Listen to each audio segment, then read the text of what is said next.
Going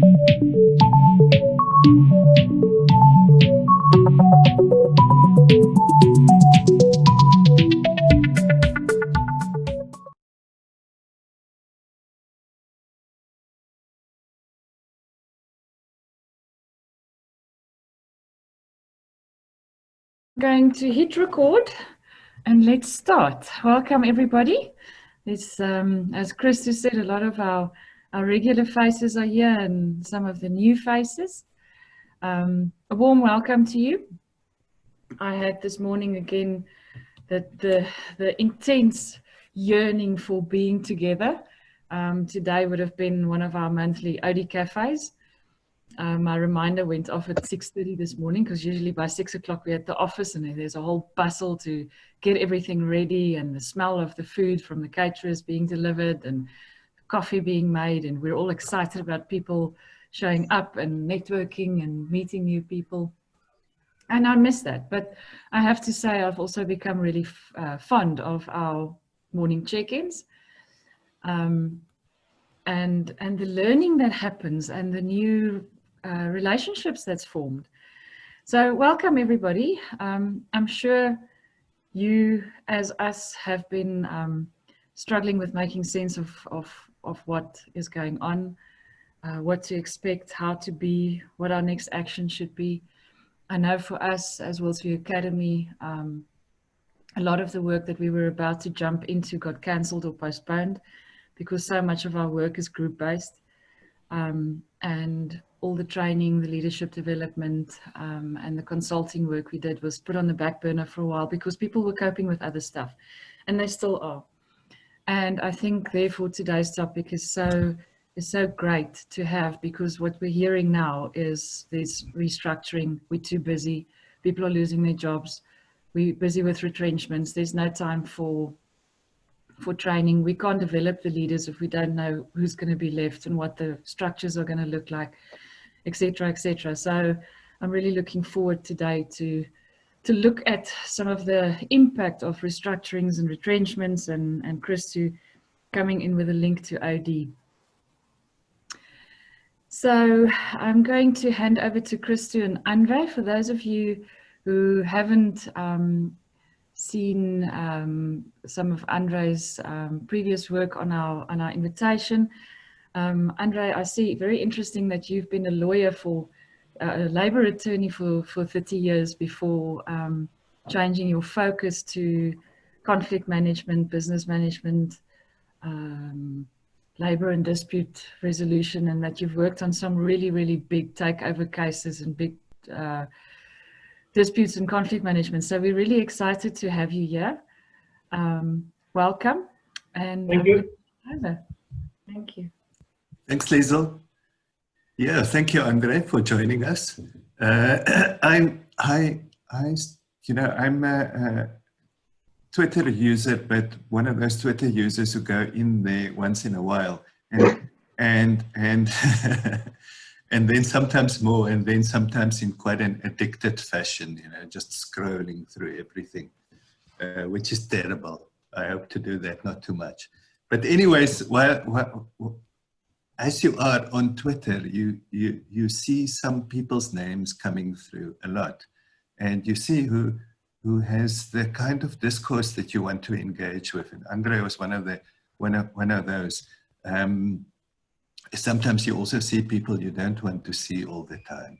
So there's two people that I've blocked. One is Donald Trump, and the other one is a South African politician, one from the Cape, whom I don't want to hear anymore. And so it goes on Twitter. But what I saw, Andre, when I saw your discourse, was the discourse of a reasonable person, someone who is a humanist, if I may put out that broad term, humanist, more or less liberal. Well, the liberal word is a difficult word in these days. I want to use it in the most classical, broad sense, not in the sort of ahistorical sense that many people are using or are showing up as so-called liberals. And as someone who is working in conflict and then I started the conversation with you, and specifically I saw that you were working in the field of, well, retrenchments, and that got me thinking, because a lot of our work is in the space of difficult organizational transformation. And I think as far as retrenchments goes, that's probably the most, any kind of restructure, but especially restructures involving retrenchments, is probably the most difficult, probably the most traumatic organizational transformation that we can get involved in. We ourselves went through one about 4 or 5 years ago, and I still think that was, of all my experiences in the organizational world, the most difficult world. And I think we did it reasonably well, although afterwards I can also say that I also think, you know, my own experience as a manager after the restructure retrenchment was one of utter cluelessness. If I think now back on it, I really would say that actually I didn't have a clue. So I would love for you to explore that today, because you have been working a lot in this space. I take it as in your attorney practice, before you left the attorney practice and started going on your own more in the space of conflict resolution and business education, business management, that type of work. So, Andre, my first question to you would be, how is a sort of a broad contextual biographical question, is how did it happen? How did you end up in that space in law? And when and why did you decide to stop and go out first, before we get into the retrenchment stuff? Thank you, Christo. I must just apologize in advance. We live outside town, and farm life may very well intrude on our time together, in the sound of cows or 2 potbellies, dogs, neighbors with guns. We just had a power failure, power came back on, so I hope to be here for the 2 hours, and I apologize in advance for any loud background noises, a feisty wife with a gun, things like that. My answer to your question may sound much more appropriate as a confessional.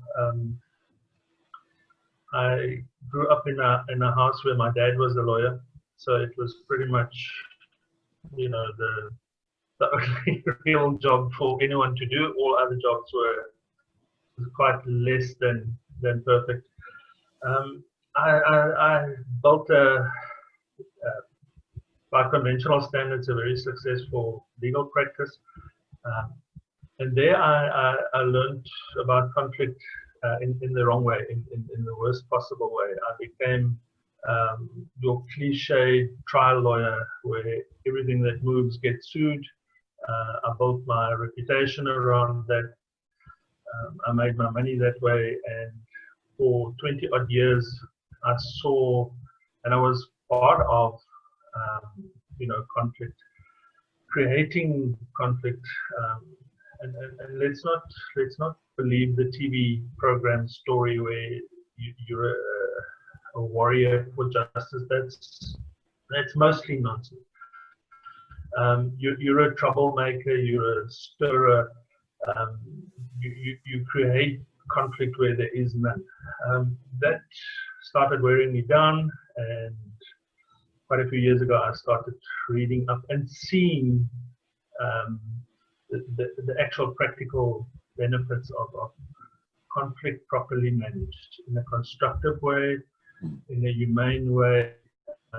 And it struck me that this is not a soft option. It's not a step down if you can't handle conflict. It's not for nice people. It is as effective, as cost effective, as efficient, if not more so, than most conflict situations. In South Africa, we are terrible as a nation. We are absolutely terrible with conflict. We simply don't know how to debate. We don't know how to respectfully resolve problems. We either ignore each other, sue each other, or smack each other around. Those seem to be the only options we regard as available to us.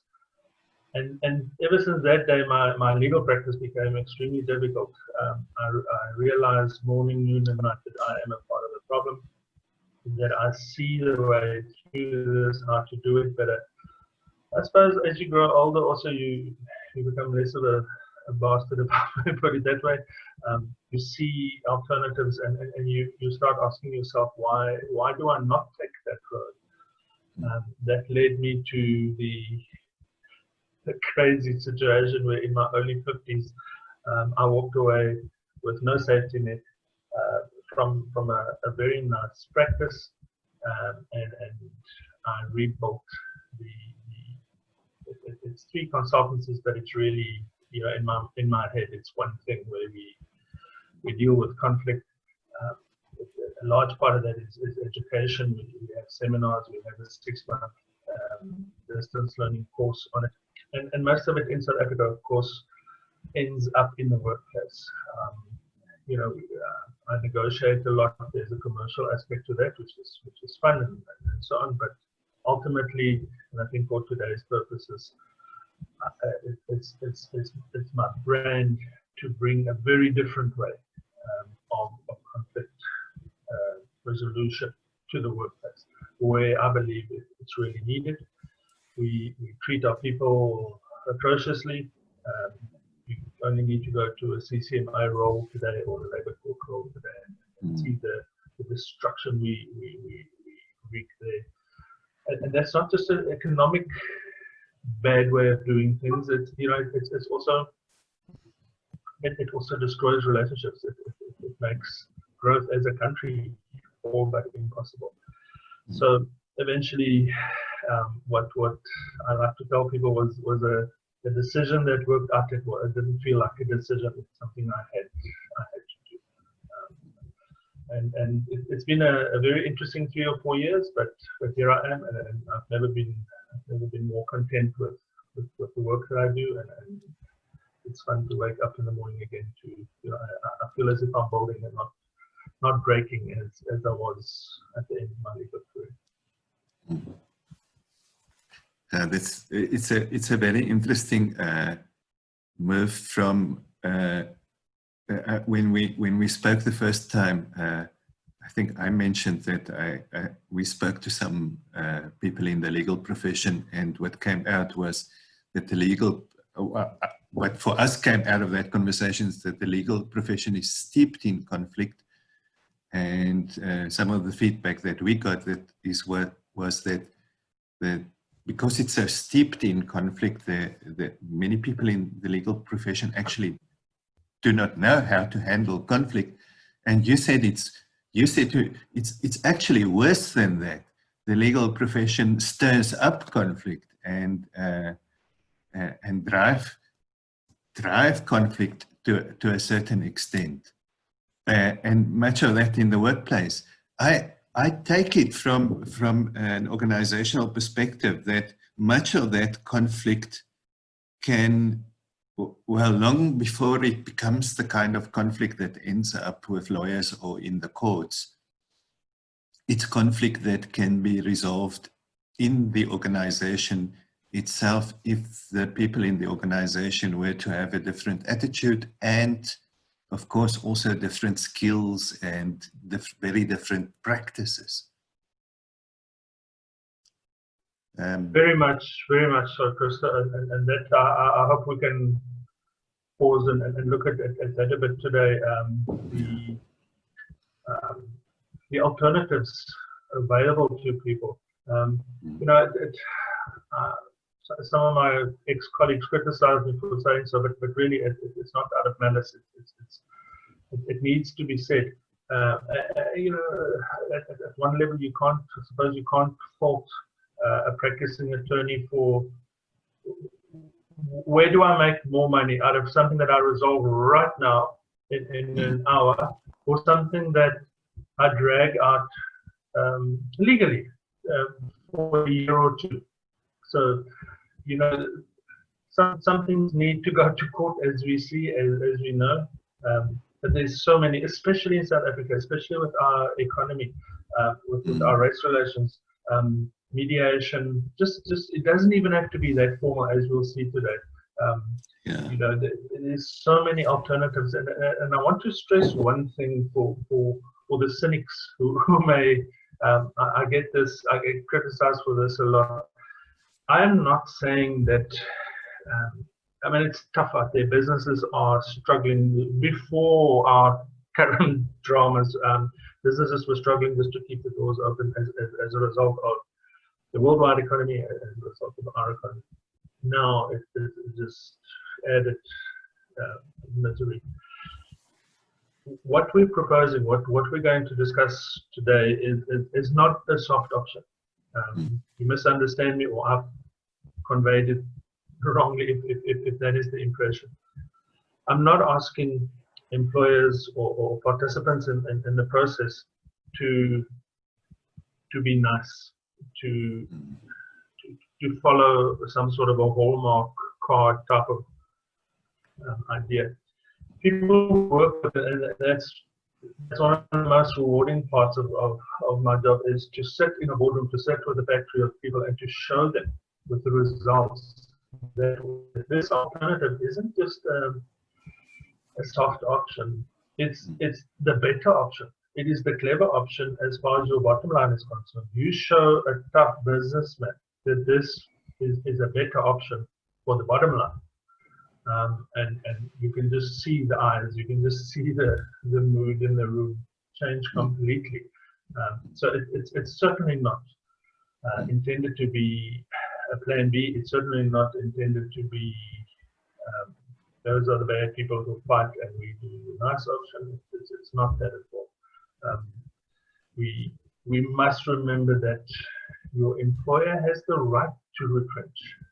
Sometimes it's necessary to retrench. You know, we mustn't be too critical of the question. We often set it up as a false dichotomy, a near communist argument of bad people retrench people. It's simply not that. It's simply not that simple. Retrenchments, especially now, often is the last step available to a responsible employer. So in that context, we mustn't start off with seeing retrenchments even as necessarily bad. The solution lies in, once we need to retrench, how do we do that? How do we do that in a humane way? How do we do that in a way that isn't unnecessarily harmful, that can transcend the economic and interrelationship damage that you do by definition? I think it's a very important point that you make, that we really have to start the conversation from the perspective that that certain organizational actions are sometimes necessary for the survival of the organization, and that we can't get around that. I mean, we can't get around ITCON's struggles. There was just no way, and so we can go through the list. Cell C that has announced quite a large retrenchment action, etc., etc.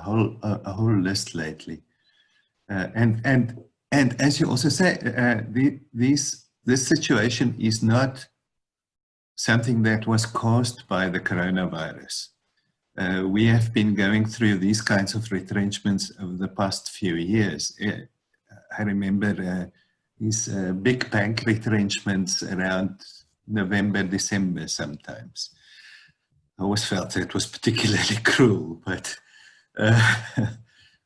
who knows what the reasons was for that. So that's one important starting point, is that leaders are in an incredibly difficult situation. Organizational management is an incredibly difficult situation. And this is a very difficult option that needs to be executed. And I think we can talk about better and worse ways of approaching that difficulty of retrenchments. I think the other thing that you also mentioned about conflict that stands out for me is that this is not about avoiding conflict. This approach, it's not about taking conflict out of the picture completely, which means that the approach that you are talking about is probably an approach that requires a lot of courage from people. Yeah. Christo, that's a huge point, especially in the OD field. I think you guys can contribute so much in sending out that message that, you know, as recently as 10 years ago, even conflict specialists would have told you that the approach to conflict is to avoid it. Be nice, meet each other in the middle, compromise, things like that. Nice people don't into conflict. That has changed completely. I don't know if that's filtered through into your field, but certainly conflict nowadays, especially in commercial world, workplace, is an energy to be directed. It's inevitable, and the sooner you internalize that, understand it, and teach yourself how to work with it and to apply it in constructive ways, the better for everyone. You know, that old approach, and you find it on the factory floor of, you know, I don't take that nonsense from people. It's still so popular, so harmful. Or the other side, the complete other side of the spectrum, which is equally harmful, where we're all nice, we don't try to be, we don't fight, which, you know, it puts a lid on a problem and it pops out a year later somewhere in a worse form. So conflict, as much as we would like to avoid it, the quicker we pick it up, the quicker we manage it, the quicker we become, the quicker we become comfortable with it in the workplace, the better for everyone concerned. Maybe we could have a look at as a structure for that approach. We use three different categories, phases in a retrenchment environment, where the first one is before we get formal, before you get to your Section 189 notices. Now, I'm not going to be too technical and use too many sections and that type of thing, but we do need to understand that the Section 189 notice, you read about it, it's so common and prevalent. We read about it in the SAA negotiations, things like that. Simply put, it's a written notice to employees where retrenchments are now started, and it's very formal and it's a lot of boxes to tick. It's largely designed to formalize those negotiations and to protect employees. So our first phase is prior to Section 189. We then have your Section 189 phase, let's call that phase 2, and then a post Section 189 phase. And we can break down, I think, if you don't mind, our discussion into those three phases. That left, yeah. If we, sorry. Yeah, I'd love if we could do that. What I would also love to hear from you, Andre, from your experience is in each one of these phases, in the first place, what goes wrong? What are people doing in these phases that probably could be done differently, and and what are the effects of those actions, both bottom line and the effect and impact on the people in the organization and the broader community of the organization?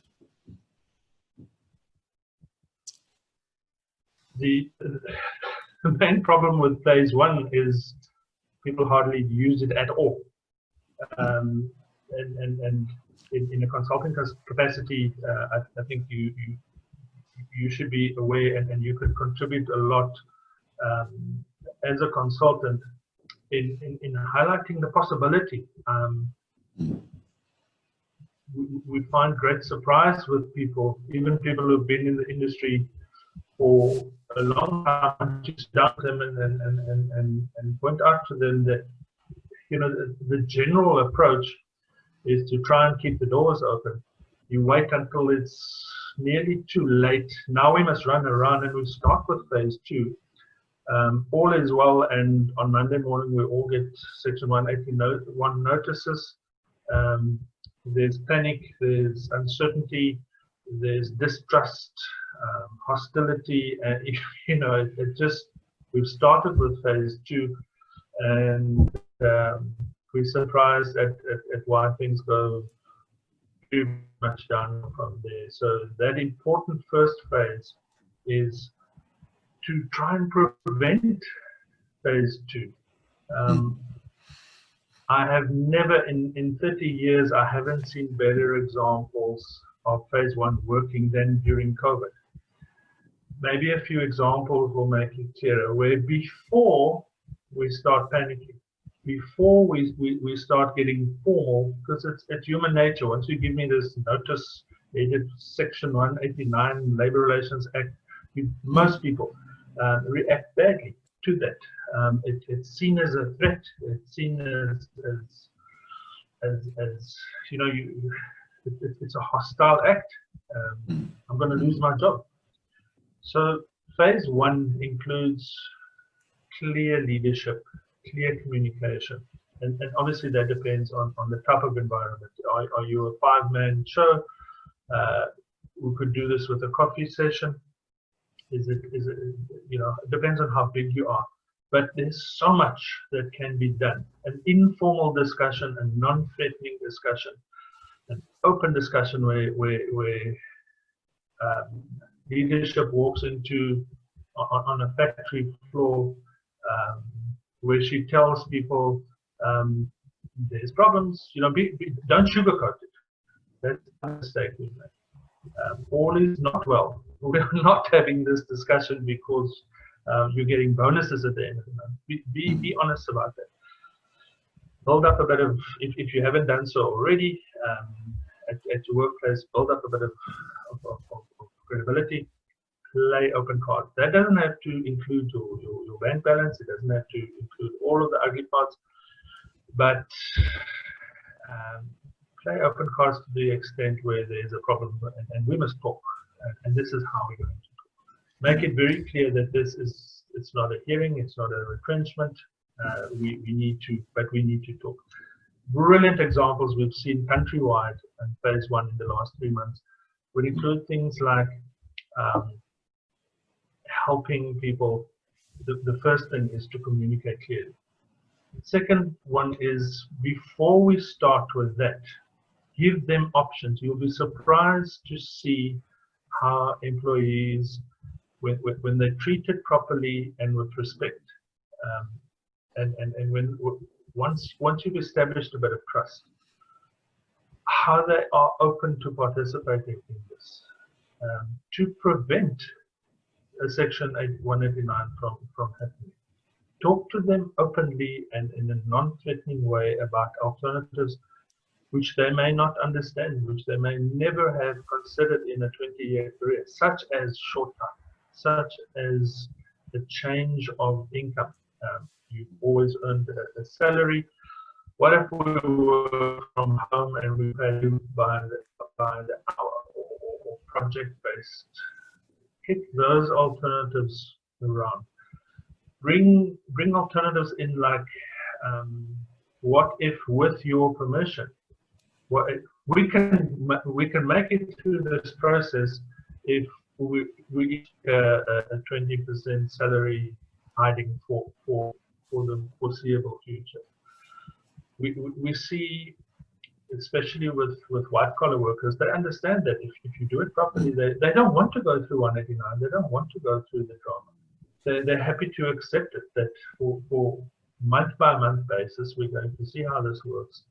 I can't really afford it, but I do understand if you tell me so. Let's see how that works. Let's take a 20% knock in salary, for example. Let's work less. Let's work more. Yeah, it's interesting how it almost seems like a certain kind of organizational culture or leadership culture that we have in many, in a large part of our business world, almost proceeds from the assumption that the employees are not reasonable, and that the employees are, they need to be controlled and managed to some extent, and fed what is necessary to some extent, which almost prevents this kind of openness and dialogic approach.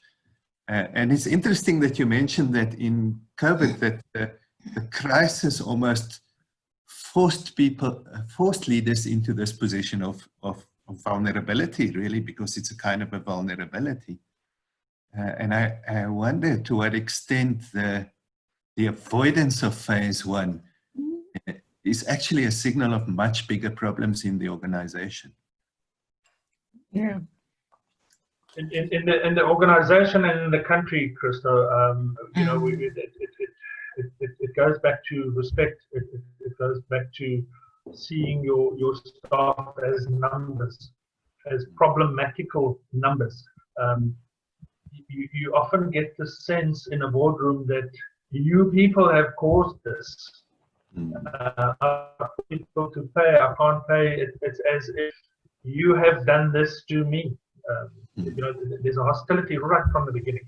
So, at the risk of being cynical about this, phase one again shouldn't be conveyed to management as a cuteness, as a new toy. It should, you're going to stand or fall on that proposal, on making them see that this is in their best interest. In this way, and the easy way of doing that is to convince them that you don't really want Section 189 on the factory floor. That brings in the unions. It may bring in lawyers. You know, you immediately create an environment of conflict, of distrust. So and cost to themselves. If you get phase one done properly, it could be the end of the entire process.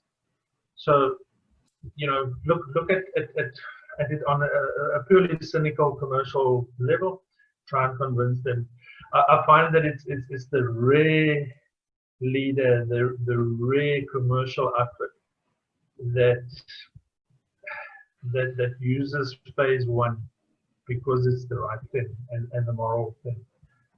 But once you start talking about bottom line and pocket and less drama, you know, and that's just the beauty of the last 3 months. In amongst all the other less beautiful parts is to see how trust and a good relationship and strong leadership can end it there. You don't need to go to phase two or three. Where everyone understands that this is terrible, it's to my disadvantage, but I trust you. If you tell us that this is what we're earning and we should take a 42% knock, and that you'll fix it as soon as you can, it could end it. So don't be shy to sell it as a cynical proposal to people. Yeah. And there's something else that you mentioned there that caught my ear, and I know that you also have lots of experience in that domain, is working with the unions. And of course, many organizations have sort of a difficult relationship. There's a difficult relationship between management and union. And a cliche. What's the in this phase one? What's the preferred approach towards engaging with the unions and working with the unions? It's a very important question, Chris. I have, through the years, I prefer having a union present, even the difficult ones. Once you understand their dynamics, once you understand their goals, I'm very critical of unions. I believe they stuck in Stalin's times. I think they can contribute so much more if they change their own management and their own conflict models. But generally, for purposes of today, both as far as credibility is concerned and for legal reasons, get them involved. If you do have a labor union on your floor, obviously you're not obliged to go and look for them, but certainly if they are representing some of the workers, even please get them in. Build your relationship with them. Yes, let's not be naive. They may make your life a living hell, but that's part of conflict, and that's part of.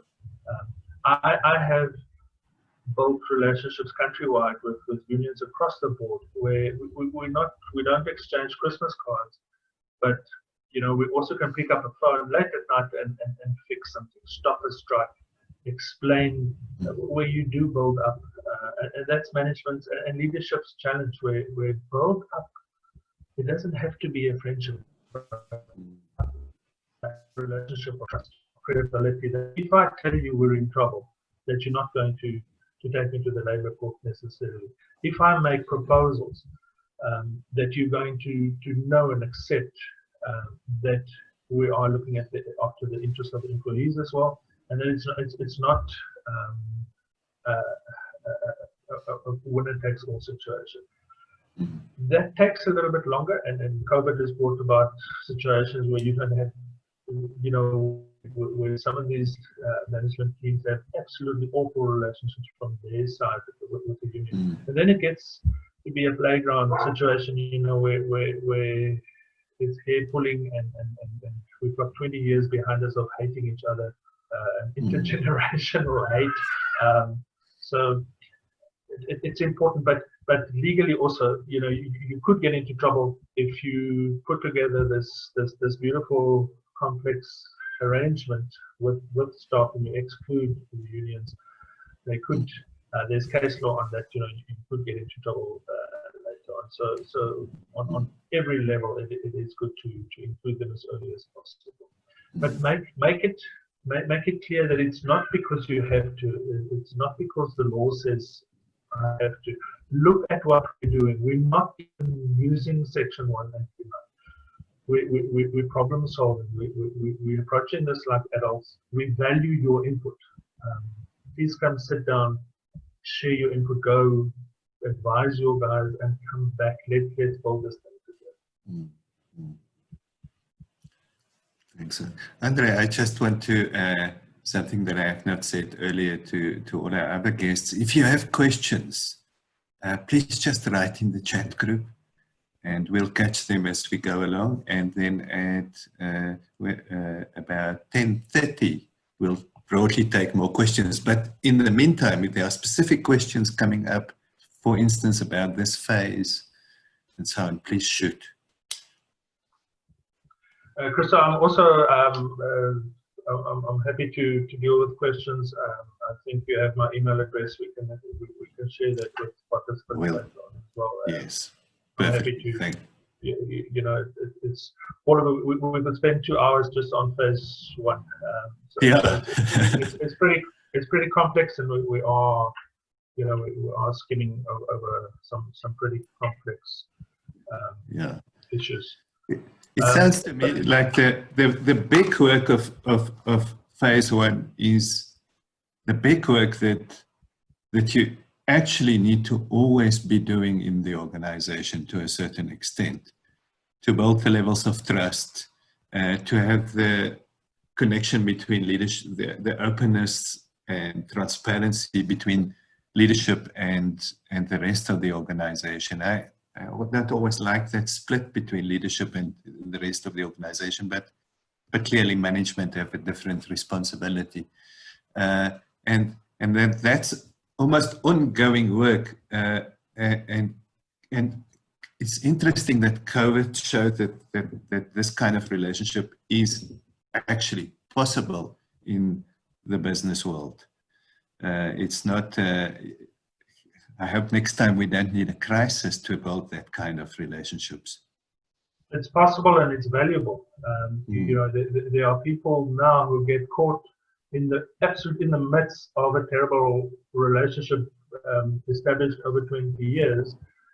They're in a much worse position than the people who now have credibility built in already, because in times when they didn't have to, they treated their staff properly.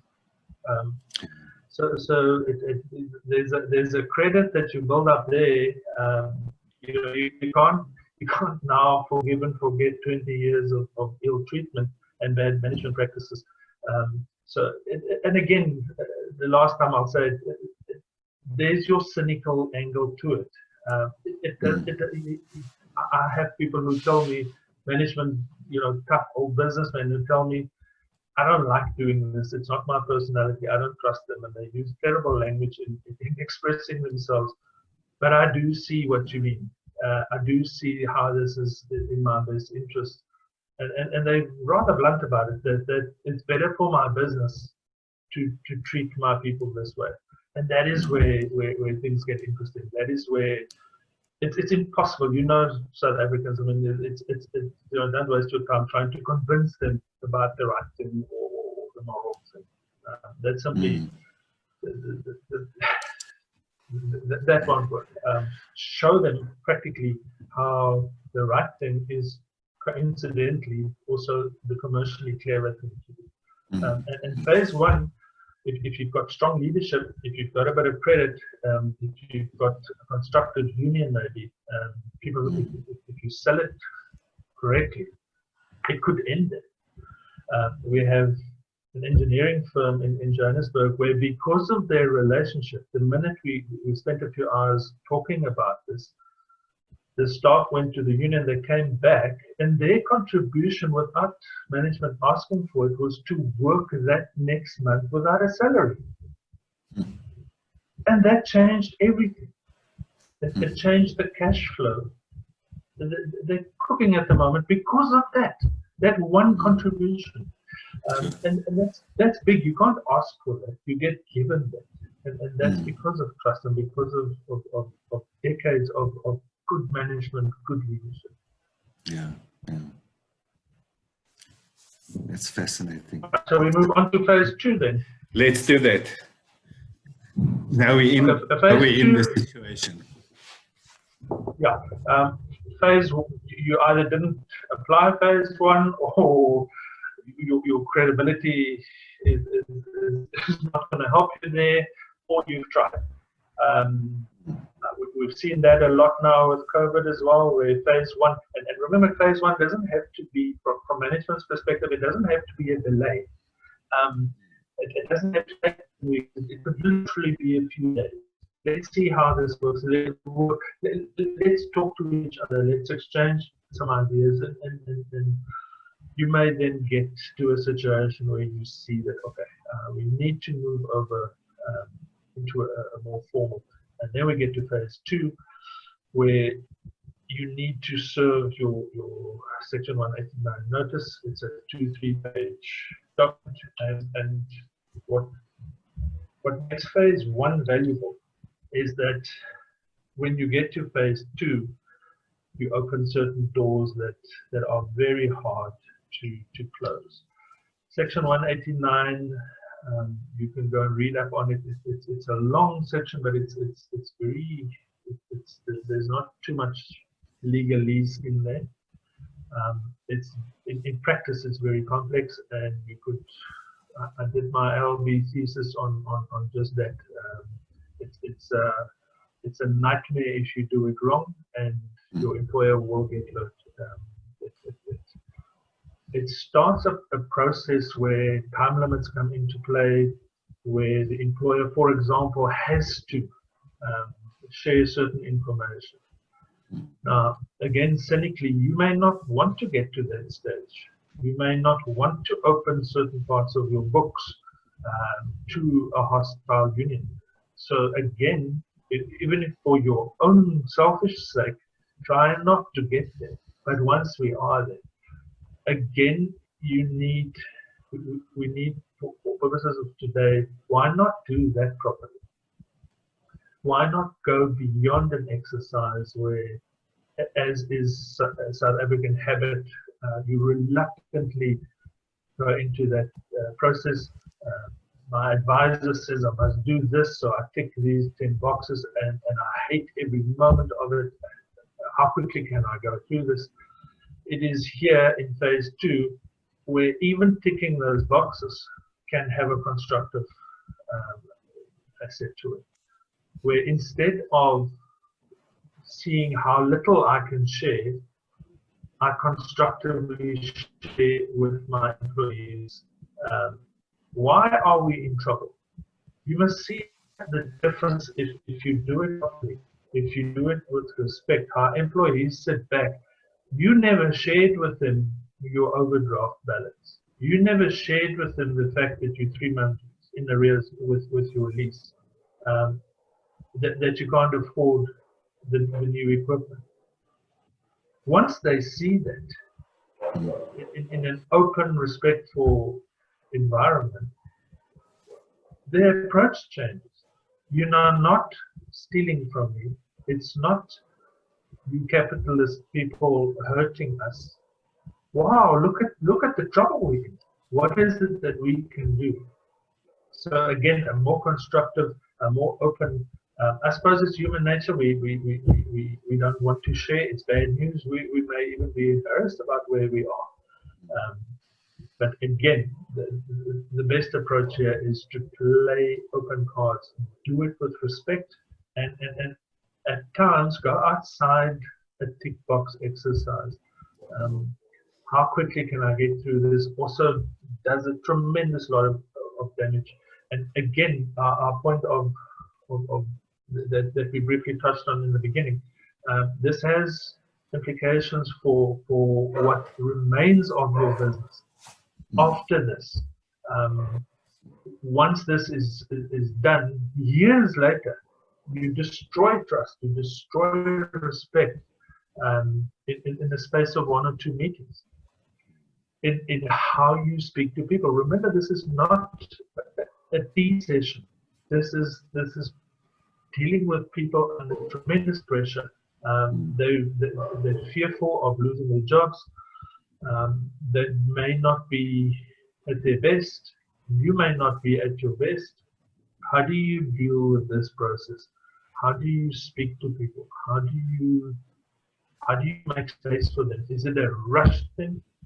Is it clearly you send the junior or you send some junior legal clerk to tick some boxes?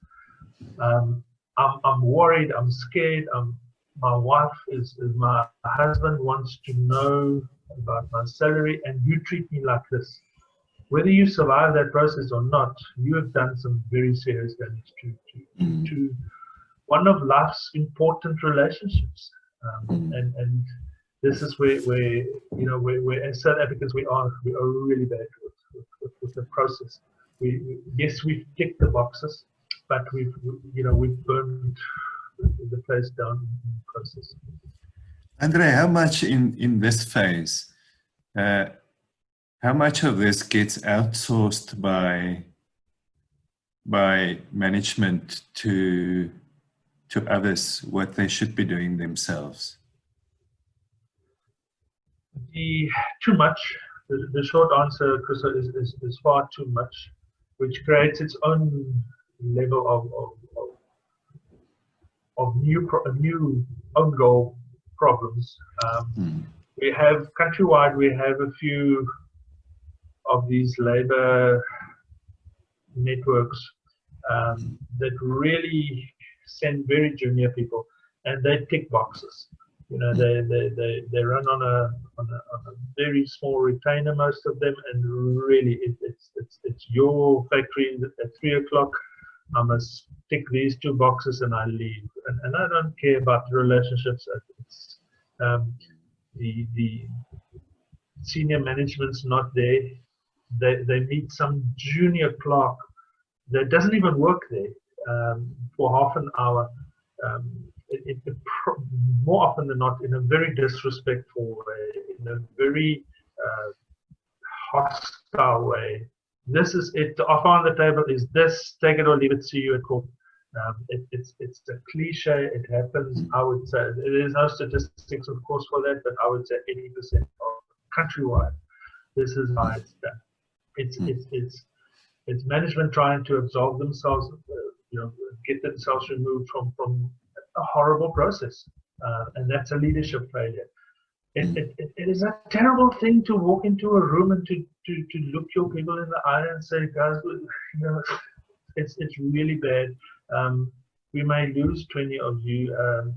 It takes a very strong person to do so, and that is where leadership goes wrong. Management farms it out. We insist. And it costs us business sometimes. We insist that we'll help you, we'll guide you, we'll advise you, we'll lead meetings, we'll do the hard yards, but you come with. When we sell bad news, you're going to be in that room. And it works. It works. Yeah. People don't want bad news from me. They don't know me. They want to see that I'm simply there to guide. And my boss, she is here with me. She's suffering with me. She's taking that pain off with me. It's a factory that's closing down. She's not just hurting me. Look at us. We are all in this thing together. So your question is it puts the finger on a tremendous and a very, if you think about it, emotionally it's difficult. But all it takes really is for you, for senior management to show the respect. Turn up, sit in at that meeting, say a few things, even if it's just welcoming people, even if you sit there and you look sad, you are there. You're part of the problem. You're not the perception, and it's often a true perception is that management sitting at home in their nice homes, that they're not feeling the pinch. We are losing our jobs. And that's a completely unnecessary perception. And it makes any negotiations very, very difficult if that is your background perception. As you walk into the door, I distrust you because of how you treat me.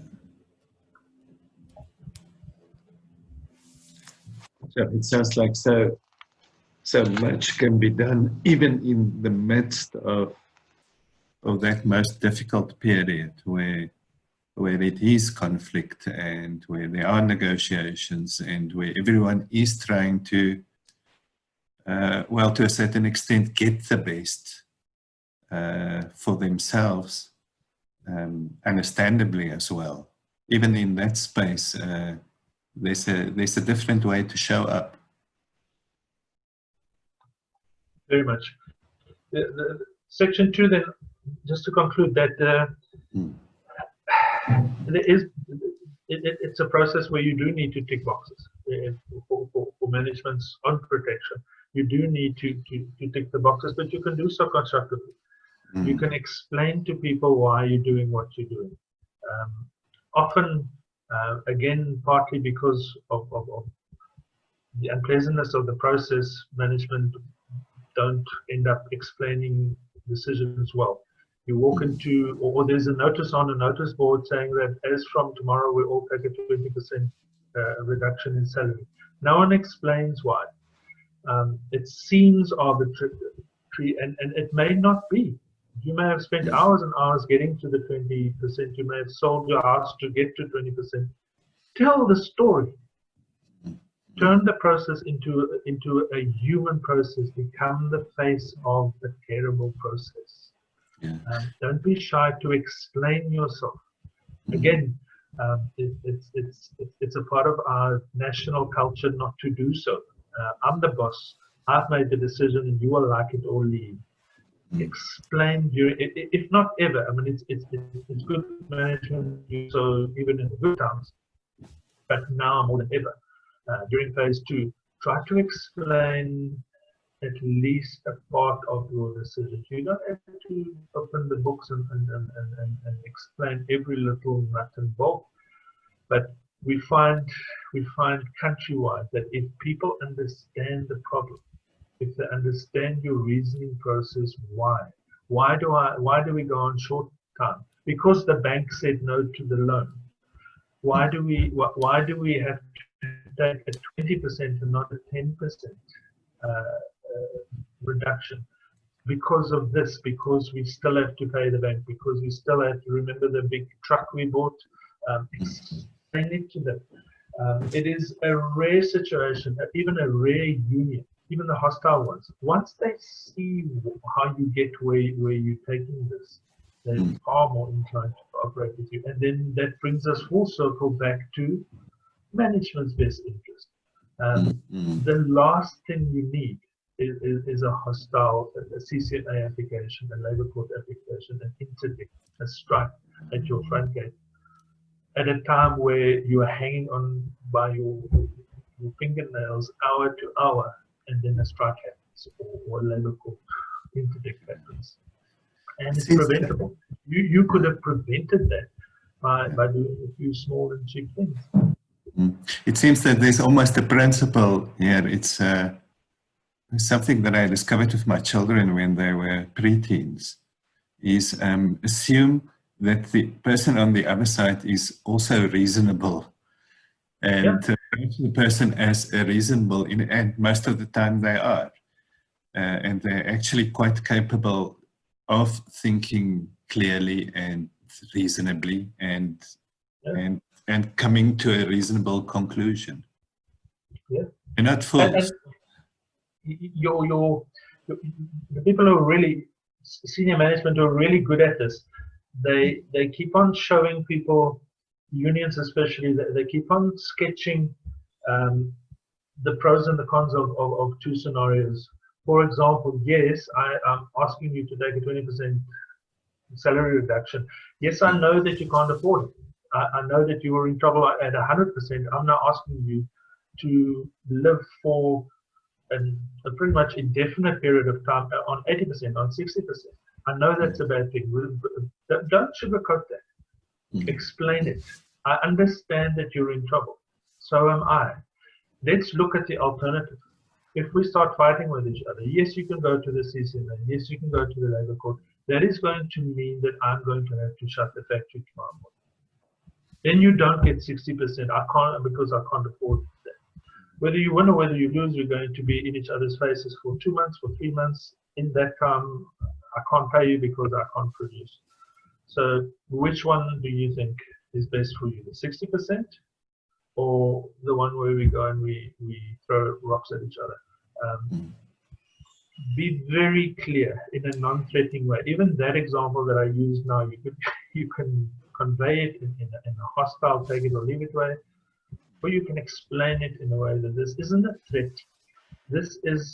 These are the realities. And I'm not even telling you which one to choose. I will respect whichever way. But you see, because remember, unions don't always, for various reasons, ranging from incompetence to inexperience to pure malice, they don't always explain. They don't always explain, I have a few of them as clients, and I've sat in with the other side of the fence where they tell people that you don't have to take this nonsense. This is capitalism. This is wrong. They're not respecting your rights. Let's go to the labor court. And the debate ends there. It sounds wonderful, and outside in the car park, it sounds wonderful. No one treats me like this. And off we go, and immediately you break the whole thing. So it's important that from your side, while you do have that on that topic, try to remain in touch with your workforce and not do everything through the union. Okay, things get, again, for reasons good and bad, things get either diluted or distorted. Something terrible. Yeah. Let them hear from you what the consequences of really big decisions are. Do so by way of interpersonal meetings. Some people have WhatsApp groups, notice boards, anything like that. See to it that you remain in control of the message. And the options. The options are, of course, a huge part of the message. Yeah. That's stage 2. And that's then, pretty much, yeah, that's stage 2, except, again, on the constructive approach, 189, once we've gone and we've ticked the boxes and we've now isolated, selected the people, you often find that if you communicate clearly and respectfully and in the way that we would want these things to happen, that people now don't take you to the CCMA. Because remember, now we've gone through the process. Even if you tick the boxes, you could still be taken to the CCMA or the bargaining council or the labour court. Procedurally, just on the merits, do yourself a favour as management by creating a forum, even if it's an ongoing one, where people can ask questions.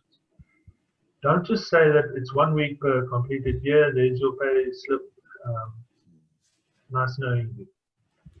Create additional answers right there. For example, in addition to treating them with respect, also do little things like, instead of a certificate of service, Andre worked here from A to B and goes in an envelope, what about writing a proper letter of recommendation? An individualized letter of recommendation. What about, remember, retrenchment is no fault. Those people lost their jobs with all the implications that bring about through probably through very little or no fault of their own. Even in the midst of your own financial crisis, how difficult is it for you to arrange them credit? Depending on the product, for example, that you create, is it possible to, let's say you import tins of beans? Will it kill you to add a bit of that? To arrange credit at your garage for them, for your service station for them for petrol? To arrange a carpool, to make someone available to look after their children for a month or two, to give them data and airtime, you know, within the last 3 months. Once you show people that there is another way, it is a thing of beauty to see how both sides of the fence, unions included, where they see how a constructive process, I can now take you to the CCMA, it's going to be immensely destructive, it's going to take 3 months, I may or may not get anything out of it. Or we can sit right here, right now, I've been retrenched, but you're not showing me the door yet. You're talking to me about constructive ways, and it need not be expensive ways of making this thing better. You are respecting my position. You are paying me a little bit extra. You are creating, you bought me bus tickets for a month. You have given me data or airtime. You've made someone available to me to do my CV professionally. Small things, small but terribly important things. You've used your contacts to set up a job interview for me. No promises, that's all you've done. It shows that I'm not just a number. It shows that you're sorry to see me go. Explain to them the legal position, for example, that if we re-employ, do we have your contact details so that we have an obligation to give you preference in that situation? Do we have your contact details? Do you want to check in once a month? So that concludes phase 2. You know, it's really not just a tick box thing. There's your notice. Thanks for your time. Have a lovely life. That in itself creates offense and creates unnecessary conflict. It sounds that running through that whole phase is respect where people are and pay attention to some detail. Take care. Don't do it in your a careless way. Yeah, because it's in your own best interest. If you want to be cynical about it, and I can't convince you that it's the right thing to do to vulnerable people who just lost their jobs, can I convince you that it's in your best interest to do it this way? I see the difference between I have nothing, I am broken, I have no options. I might as well go to the CCMA. Why not? They're going to fill in the documents for me. I don't. It costs me absolutely nothing whether I get something or not. We'll roll the dice. Or you look at the things you've done for me. I don't want to do this to you. You have, in this dark time, you've treated me with respect. There's not much that you could do for me, but you sat at the table with me. You spoke to me individually. I could see from your face that you really, there's no fun in this for you. You're not benefiting from this. You've done my CV for me. You've given me a food voucher at Spa or whatever, and those things, again, those are the things that we would like to see. We could expand from the workplace. We should be treating each other like that, not just in the workplace. So it works on all the important levels, even if we just focus on the commercial level. What happens in phase 3? Phase 3 is again much like phase 1 where people say phase what? One that doesn't really happen. Phase 3 is a short one. We must remember that by now there's a lot of damage has been done. We may have had a phase 1 that didn't work. Your relationship may have picked up a lot of trouble in the way that you've done phase 1, through not showing respect, through not communicating clearly. Some misconceptions, some distrust may have built up. Of course, that would have been very much exacerbated by phase 2, where there were lawyers and unions and stories and gossip and all those things, and I lost my job. So phase 3, you need to be very realistic. We're not the best of friends at this stage. I am unemployed, and you have caused this. I may or may not, depending on your communication skills, I may not understand why I've lost my job. You speak to, we do a lot of research on post retrenchment perceptions, and with very few exceptions, there's a huge amount of blame, rightly or wrongly, that attaches. It comes out in the language and comes out in specific questions as well. Where, I gave you my best. Not all of us understand or are commercially sophisticated enough to understand how retrenchments work. And I was there for 30 years. My dad was there. I worked hard. Every morning I got up at 4 o'clock to help you drive a big black Mercedes, and now look at what you've done.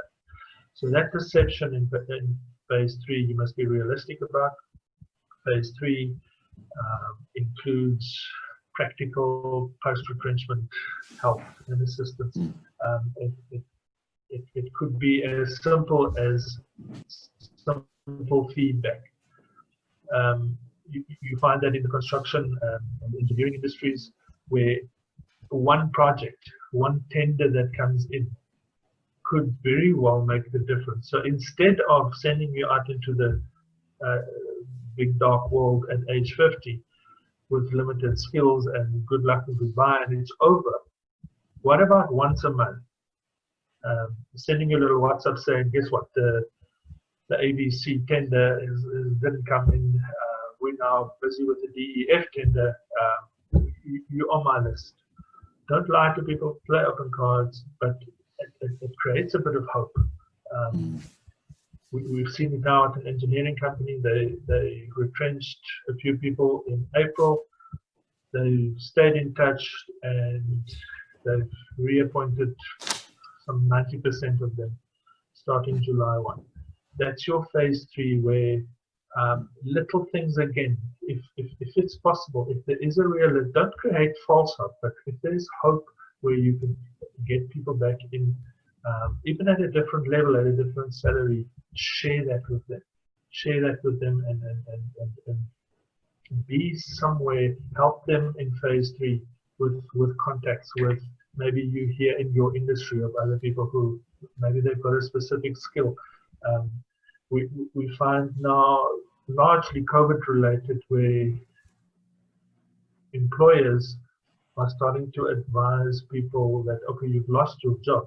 Why don't you start your own business? We can use you ad hoc as we need it. We can use you as either as a subcontractor or as a consultant.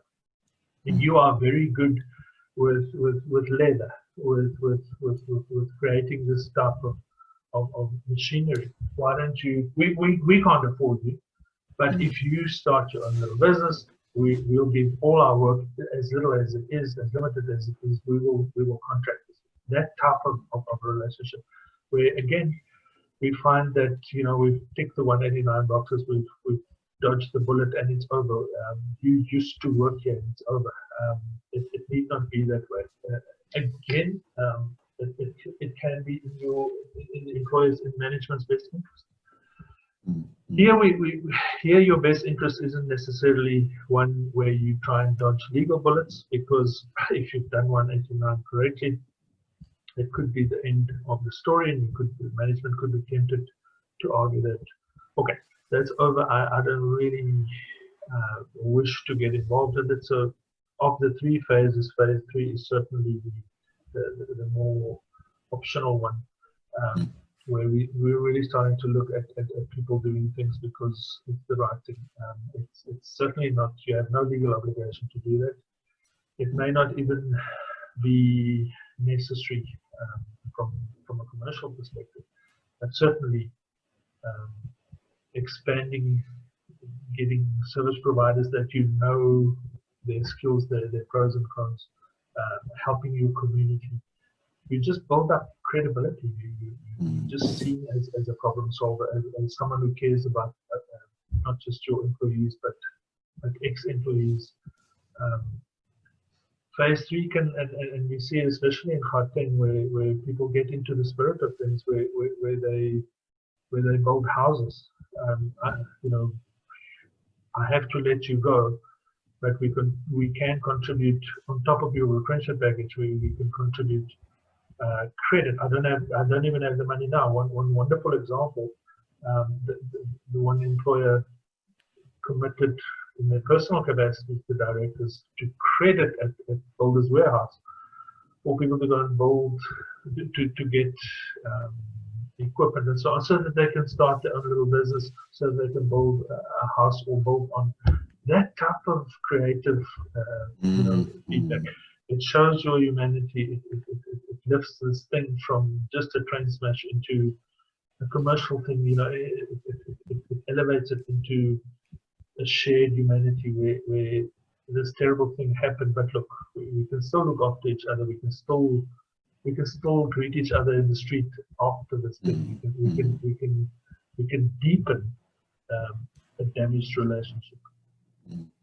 That's wonderful, because it's that creativity and with it it also speaks to a kind of a faith in human community that we inevitably lose to a large extent. I guess from an organization development perspective as well, this phase 3 is the phase of recovering and repairing a very damaged organization, inevitably very damaged at every level. People are traumatized. They wonder about when the next round is coming. They've lost colleagues and friends. So they have that sense of loss of community. They often don't quite understand the restructure and the new structure and how it's going to work and how it's going to impact them, etc. That's the bigger canvas that we should spend a few minutes on, maybe, where are we really, why are we surprised that our society is so broken if we treat each other like this at the workplace? And it's often perception.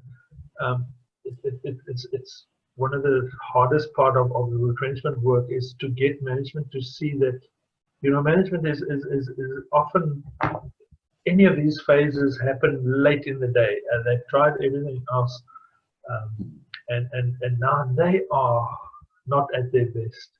They are worried. They tend to treat people quite badly, and as you say, this whole thing ends with damage, not just in the commercial sphere, not just at your factory, but at a societal level as well. This is, I mean, that's where we hear things like white people don't care about us. You know, if you look at the cliches and your general, your profile of how these things work, this does damage. Mishandling this process has other implications. There's societal implications, political implications, social implications, and it's also preventable. And you know, we expect our politicians to fix things for us, while we have this tremendous power, even in the midst of your business's worst time, even in an environment where you can't save those jobs. You know, where you could do a lot of good. It sounds naive, but it works. I can assure you, if you do it correctly and courageously, even a situation like this can have some very positive roots, both for yourself as a person, for your business, and for the community. And we see it, you know, in amongst all the dark clouds of the last three months, and let's not pretend it's an absolute bloodbath, and I don't think we've seen the worst of it. But it's also wonderful to see, if you do it correctly, the benefits, the personal benefits that everyone gets from a process handled correctly. Yeah, it's really a space that we are in now that requires a lot from us. This space in which there is the destruction of business, to quite a large extent, with this enormous impact on society. It's interesting, the race question, because it is also so in South Africa that laborers tend to be largely black, and management tend to be still overwhelmingly white, and that in a way perpetuates the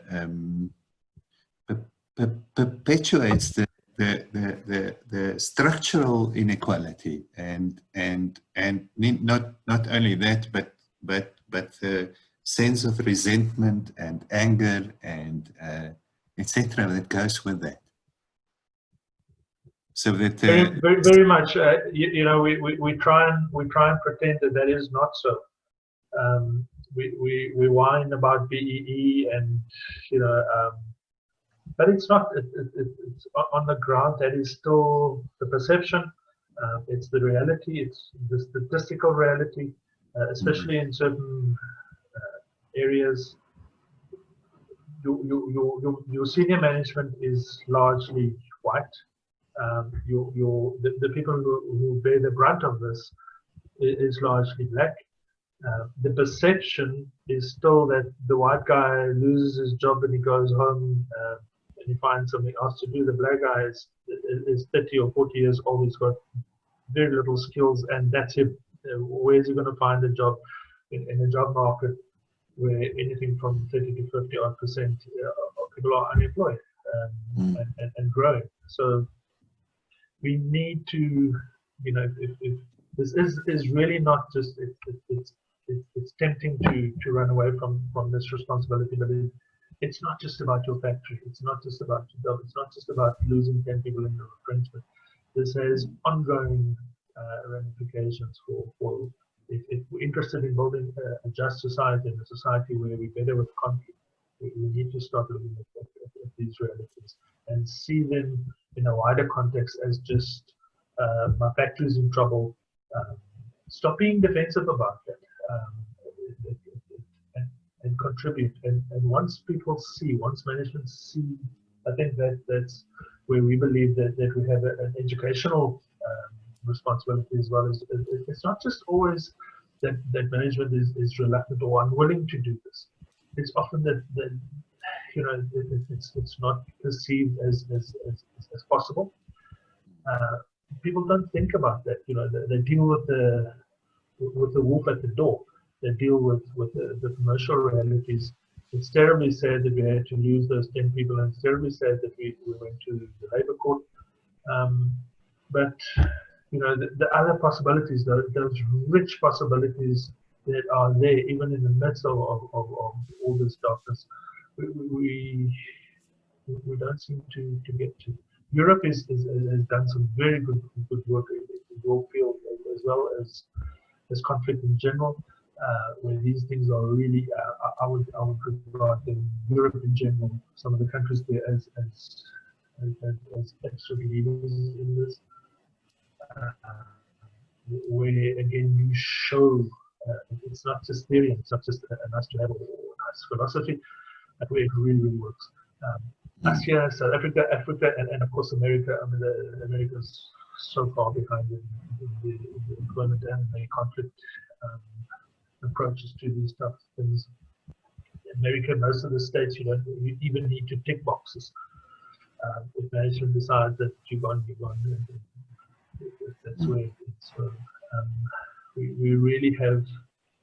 I often get criticized for being a silver lining type of guy, but this is really a situation where, in amongst all of these problems and challenges and economic collapse, some would say, you know, that there are also really great opportunities for us to grow as a nation and as people. You know, do we really need? Is there really only just one way of resolving this? Andre, as we are speaking of the social impact, something else that is a core part of your focus is gender-based violence. Yeah. And these economic impacts probably can do nothing but worsen that situation. What's your perspective of how gender plays out in this? And then I also want to ask you to just tell us about the gender-based violence service that you have, which I understand is a pro bono service that you offer to South Africans. Yeah. Christo, if you want to see me at my despairing and despondent worst, then this is it. It is an absolute scourge. It is an ongoing scandal, and you know, those figures are just. History will judge us very harshly for what we're doing in our society and what we're not doing. There's so many solutions, and every year we have the 16 days, and we go on Twitter and we say nice things, and a minister every now and then will come and wag a finger at us and so on. But it is so bad, and it's not getting better. How to solve it? We have some near draconian laws on the book. We have everything from very severe criminal penalties. We have we have a dedicated family court where you can go and get your interdict, and all of that amounts to a very tiny hill of beans. It's ineffective. The causes for that goes from a lack of political will, to money, to untrained police, to alcohol, to absolute gender disparities. You know, we'll need 2 hours just for the list of causes. How do we fix it? The short answer is chip away, work at it day by day. We can't afford to give up as much as it's easy and tempting. It is the most frustrating part of my work. I have, especially, I think it was 2013, I did a national campaign where we did pro bono work for rape victims. And ever since that day, you know, if I look back on that, it's just, let's take 2013 to today. If you ask me, all right, so what are the improvements? I would say they are none. We're simply not better than we were. So it's an absolute scandal. It is. So other than complaining about it, what we do from our side is we offer a continuous pro bono service on that. So we'll help you with the interdict. We'll help you with, you know, there are situations where we can have little victories where in your family, for example, or at your workplace, for example, your school, whatever, we can meet with people. We can teach them to how to resolve conflict, how to address their difficulties. We can. There could be systemic causes for conflict. There could be individual. There could be personality issues. So yeah, if we approach it on a case by case basis, you certainly do have little victories.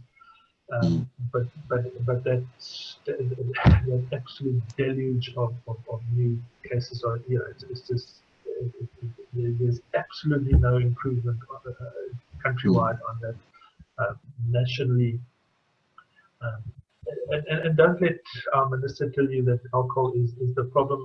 The lockdown is certainly, as you said, it's simply not helping. We're locking people who shouldn't live together into a 1 or 2 room shack for 3 months, and you know, let's also not let's call a spade a spade. It's men.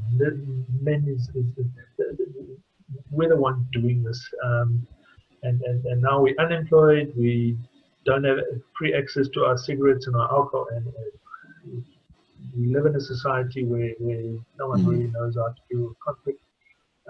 Where you have your gender disparities, it's just a war zone, and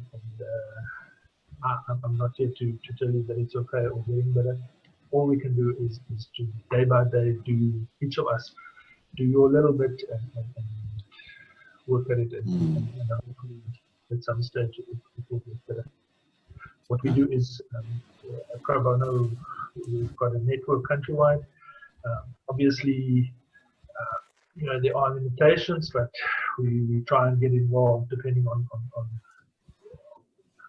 the complexity of your problem, and we try and help you as far as possible.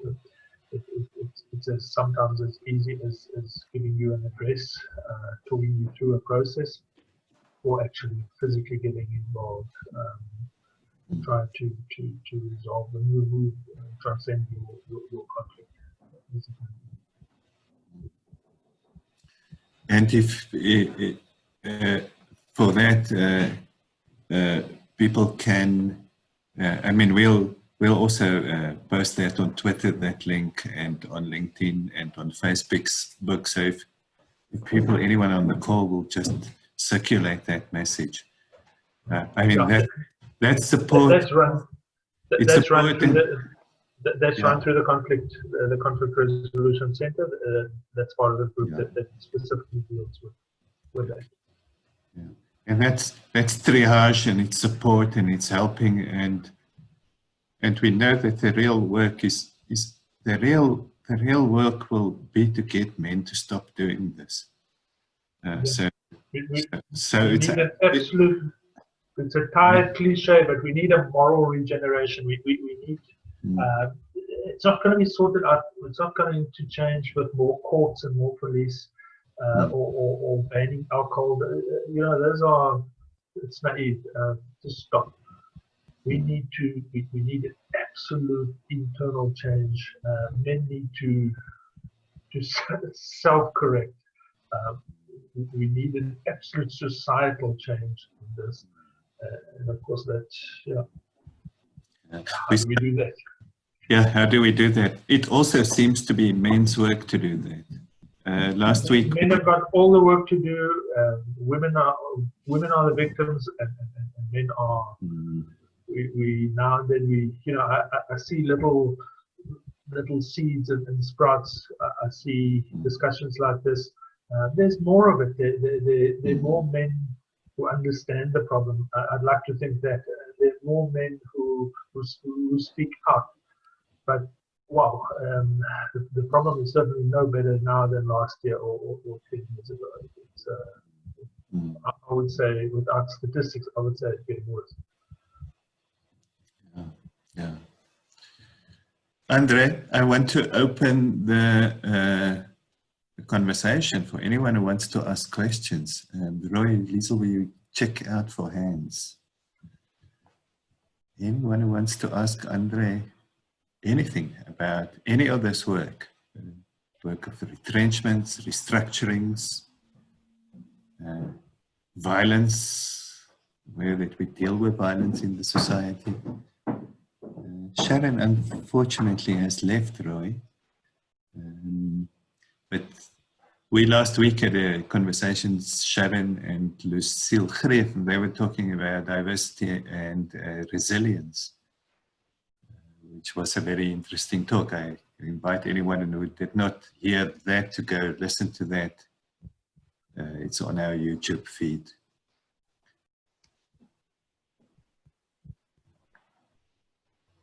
It is a fact of the South African society that it's a very violent society, Andre. And I remember working with a group of relatively senior managers in an organization, and we had a conversation about bullying in organizations, and this links to the conflict perspective as well. And there was quite a disagreement about what entails bullying, because some thought that some of these actions are merely discipline.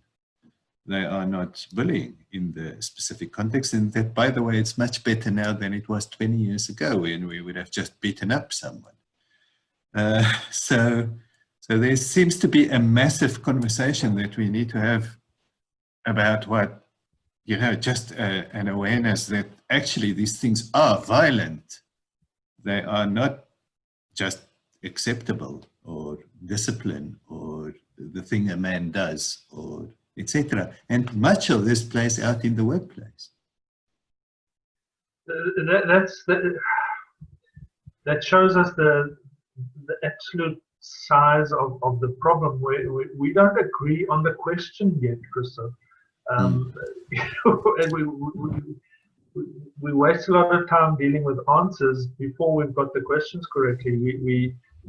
We find, most of our conflict work is practical field work. So, we tend not to get too bogged down with as much as by personality, I like to study the technical stuff, but in practice in the field, we wouldn't really argue about what is bullying. But it's certainly our own experience and research shows that men especially, we disagree on what is bullying, as you say. That which I did was just a bit of fun. It wasn't insulting. It wasn't rape. Why are you so upset with me? There's no gender-based violence in my house. All I do is slap you around when you deserve it. We're not even at a point where we address established and admitted offences. We're still talking in society, in the workplace and GBV and at home about, is this wrong? Is it wrong to now and then discipline your woman? Is it wrong to smack children? Is it wrong when I've had a few drinks and you're irritating, that which I did in the kitchen? Is that okay? We're not even making much progress with that. That's why our field work is to not get bogged down with that, and to try and deal with solutions and transcend this, and not, a lot of modern conflict work is to not necessarily get bogged down in finger pointing and blame, but to work to try and show alternatives to gender-based violence. Andre, I see there's a question from Tashi. Tashi, you want to expand on that? What are your views on awarding merit increases to staff after conducting mass retrenchments? Tashi, anything you want to add to that? Yes, thank you, Christo. I've recently been exposed to a situation like that where we had closed several regions across South Africa for purposes of we weren't generating enough revenue in those regions, and they had to close. And that was done towards the end of last year. And they came back to us in March of this year, just before the government announced the lockdown, and said they were going to award staff increases. Obviously, the remaining staff that were still employed. And I was just totally against it, just from a reputation point of view, as well as a moral perspective. How do you retrench people on the one hand, and then a few months later you're saying, well, we still have to reward the people that remain behind, and we want to give them a merit increase to show good faith that, yes, we acknowledge they've been working hard and they deserve the increases. So I just wanted to get Andre's view on that. Tashi, let's start with the easy part. In theory, you could have a situation where, let's illustrate it this way. In retrenching people, I'd save 100,000 Rand a month. I need that to keep the doors open. But in management's assessment, we can now spend. It was a terrible process. We've lost 20 people. We're going to reward the remaining people. We're going to try and re-establish a bit of trust. We're going to try and lift their heads. In my example, we've now saved 100,000 Rand in salaries. We're going to take 20 of that and really get people, try and get them motivated. We need to have more sales, for example. So in theory, you can justify it. Obviously, it would depend on the facts of your specific instance as to whether that is fair. I can tell you from unpleasant experience that what a lot of employers are doing, even now during COVID, is to clear the decks, get rid of unpopular people, people who are outspoken. You hide that in a retrenchment process. You don't really need to do it, and then you do have money, and from there you find that all of a sudden you can pay the good people, the people that we want to employ, we can pay them more. Certainly, as you put it there, to retrench and then reward in a short period of time, on the face of it, it does sound a bit suspicious. I see there's also a comment from Nicky COLUMBINE. That's Nicky wonders how many. Can you hear me? Yeah, Nicky, question. Hi, long time. Hi. Thank you again. Just a quick question, or maybe a point. I'm in the process of completing my MBA, and we've done a very valuable module on reputation and responsibility, and I did it on a management issue in a bank that was going through a particularly challenging time, and I'm not going to mention names, but you maybe can imagine. That was last year, and they had to reinvent the bank, and there were a lot of challenges, and so communication was central to the reason why a reputation issue arose. And what I relayed in the analysis was that this had been escalating for some time, and management didn't have the capacity or the capability or the interest. There were a lot of issues around fear, vulnerability, which we talked to in this discussion, around job preservation of managers. And I mean, that is understandable and it's natural, but it left the subordinate team members very unattended to and unresourced, which resulted in significant loss for the company because many of them resigned. And there was an incident, which I had to describe in my assignment, that then actually cost the company a lot of customers leaving, and to regain the trust of those companies as customers as well as their business is much more difficult. So I think my point is, management needs to be, I guess, supported and educated to be aware, to deal with issues as they arise, and have those dialogues, even if it means extra time after hours, whatever, because if they don't go away, they just don't go away. And yeah, I mean, you've got lots of experience of this. I'm sure you can share as well. Thank you so much. Thanks, Nikki. Nikki's example is it's an absolute textbook. It is a list of how not to and what happens if you don't. It's a lack of skill. It sounds like a lack of will, a lack of goodwill from management side, and certainly a lack of skill and experience in the alternatives and solutions that were available to them. It's an exercise in how to firstly lose people and secondly scare the people who remain, demotivate them. To the extent of losing customers. The banking industry is notorious for somehow, you'd think that they would be sophisticated enough and have access to the sufficient, levels of experience and information, but they, the last 10 years worth, you can go read up on the case law and media reports on it. They just dropped the ball. A very controversial opinion would be that they don't really care, that it's just about the numbers. They're a big industry. They could, as we've discussed, they could do so much good work in this, and they tick boxes and move on.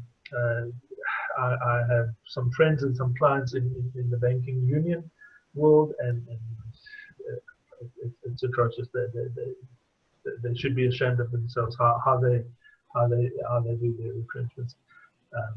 Both in all three of the phases, they use phase 2, they tick the boxes and leave it at that. And as Nikki says, you can see the let's again be cynical. The way they do it, how is it good for them? Leave aside the victims. It's not good for the banking industry. It's a shining example of how doing it wrong bites you, the employer. Thanks, Nikki. It seems to be quite a common thing that if done badly, you will lose a lot more stuff than the stuff that you plan to lose. You will lose a lot more people than the best ones will leave. The ones you really didn't want to lose. Part of Christo, part of the solution here, or the causes for this is again, I get into trouble for saying so, and where your profession can do a lot of good work. Part of this comes from ignorance. Employers who, you could go through 30 or 40 years career and never have a retrenchment to deal with. There's a bit of that. There's a lack of knowledge, and I have to add that there are a lot of labor lawyers out there, but there are not too many of them that are really skilled at what they're doing. And for a lot of them, the job is simply, you management, you tell me you need to get rid of 30 people, so what? It's it's a fire sale, which 30, it doesn't really matter which 30, and how that is accomplished. So let's do it. My job is to get rid of 30 people. How quickly can we do this? And you know, it causes the damage that you can imagine. So we're not doing it very well.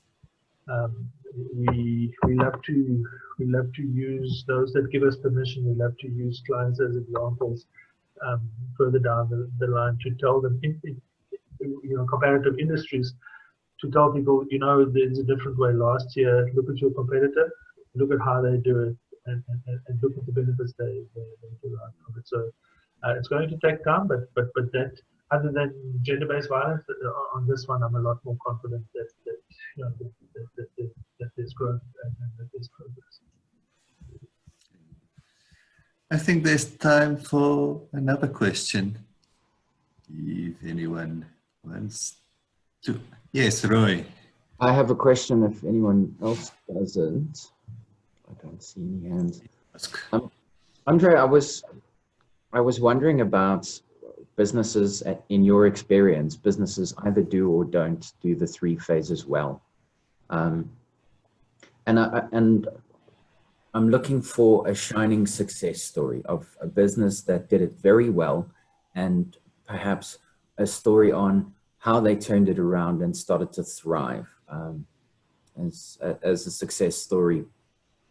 You know, being humane in the retrenchment process, doing all the things right, and the people that are left, you know, the survivor syndrome, fear is also a motivator. So if done wrong, the people are afraid, the business still could do the performance. Deep-seated cultural issues may arise down the line, but you know, the best example of a business that's done it well, in your experience, what was that success story? You'll forgive me if I don't use names. I would need permission. I would need permission for, you know, to do that on a public forum. I can tell you the story without the names. It was carried in the media to an extent. I would just feel a little bit uncomfortable because a lot of the individuals are still, you know, involved, and it is a public story where a construction company, they did everything wrong, and this was pre-COVID, and there was everything from internal theft to criminal racist allegations and 2 criminal charges brought against management. I was brought in to liquidate them, and on one very difficult and very personal and unpleasant weekend, we sat down and we called a spade, and I asked them, I see an alternative to liquidation. It ended up in a new management structure and an entire new philosophy and approach to how things were done. It included a retrenchment process. We saved about just under 400 jobs, got rid of all the old deadwood in management. They're getting out of the woods now. That was about 2 years ago, and the entire culture, they've appointed people whose job it is to ease these cultural changes, how to work together for management. You know, management has undergone, we're guiding them with ongoing coaching techniques, cultural sensitivity. It is a thing of beauty to see, and all of that came from a willingness to change. Some of the stronger personalities in that group saw the problem, didn't really get the solution right, but once that journey was was clarified, they had the guts to stand up, and I've met some absolutely magnificent people in the process, and I can tell you it's rare. I can tell you 9 other stories of similar situations where you try and, you know, for various reasons, finances and personalities, it simply doesn't work out.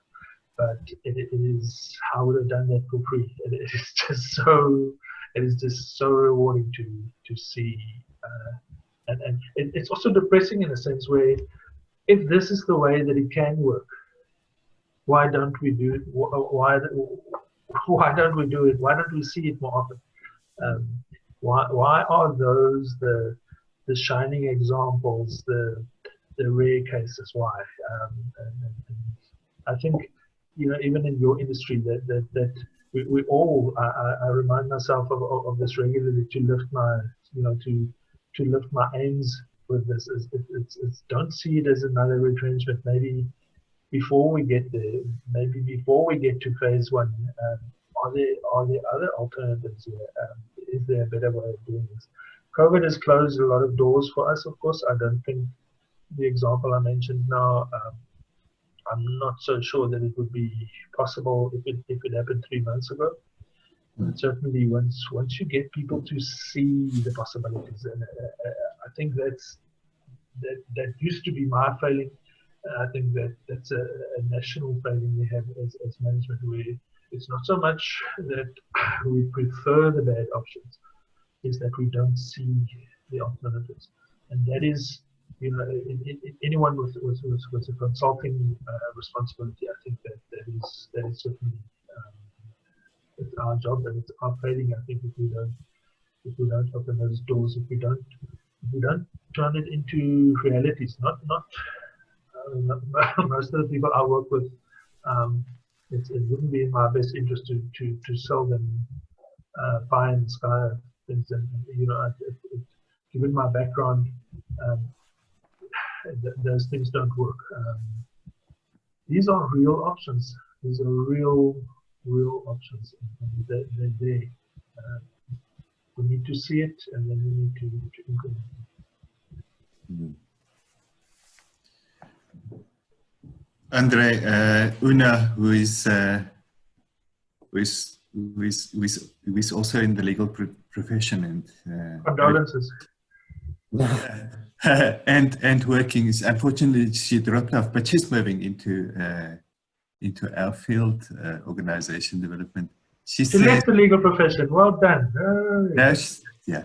So she says, thank you for an inspiring conversation. I just want to echo that, because I think often when we work in these really hard, really difficult spaces where there's just so much damage, you know, Madeleine Albright's old word of collateral damage that's used so cavalierly, it can be disheartening, and we can come to think cynically that that's the only way.